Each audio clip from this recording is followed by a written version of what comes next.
کل قومی سلامتی کمیٹی کا اجلاس وزیر اعظم شہباز شریف کی قیادت میں بلایا گیا ہے، جس میں آرمی چیف، ایئر چیف اور نیوی کے اعلیٰ عہدیداروں کے علاوہ تمام سینئر وزراء بھی شرکت کریں گے، اور اس اجلاس میں 9 مئی کے واقعات کی مذمت کی جائے گی اور قصورواروں کو قانون کے کٹہرے میں لائے جانے کے بارے میں سوچا جائے گا، اور آئندہ ایسا نہ ہو ایسا ایک لائحہ عمل بھی تیار کیا جائے گا۔ اس وقت صاف نظر آ رہا ہے کہ اسٹیبلشمنٹ اور P D M Imran Khan کو دیوار کے ساتھ لگانے کی کوشش کر رہی ہیں۔ دوسری طرف عاصم منیر کی قیادت میں آج کور کمانڈر اجلاس بلایا گیا، جس میں 9 مئی کے واقعات کی پرزور مذمت کی گئی اور ساتھ ہی مجرموں کو سخت سزا آرمی ایکٹ کے ذریعے دینے کی قرارداد منظور کی گئی۔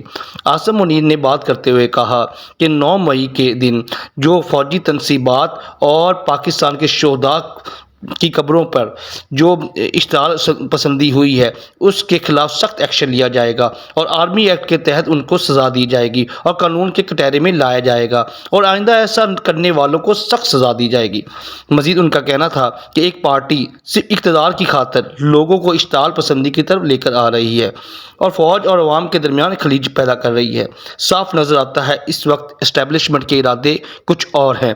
دوسری طرف عمران خان نے اپنے بیان میں کہا کہ یہ لوگ 9 مئی کے واقعات کو ہمارے خلاف استعمال کر رہے ہیں اور ہماری جماعت پر پابندی کے ساتھ مجھے 10 سال کے لیے قید کرنا چاہتے ہیں۔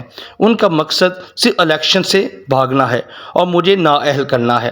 9 مئی کے دن ہمارے لوگ پرامن احتجاج کے لیے نکلے، انہوں نے سیدھی گولیاں چلائیں، عوام کو مشتعل کیا، لیکن اس طرف کوئی بات نہیں کر رہا۔ ہمارے کئی نوجوان شہید ہوئے۔ اس کے علاوہ ان کا کہنا تھا کہ بشا بی بی پر من گھڑت کیس بنائے جا رہے ہیں، بشا بی بی کو جیل میں ڈال کر یہ میری بے توقیری کرنا چاہتے ہیں۔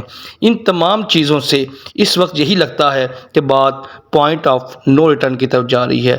اللہ اس ملک کی خیر کرے، آمین۔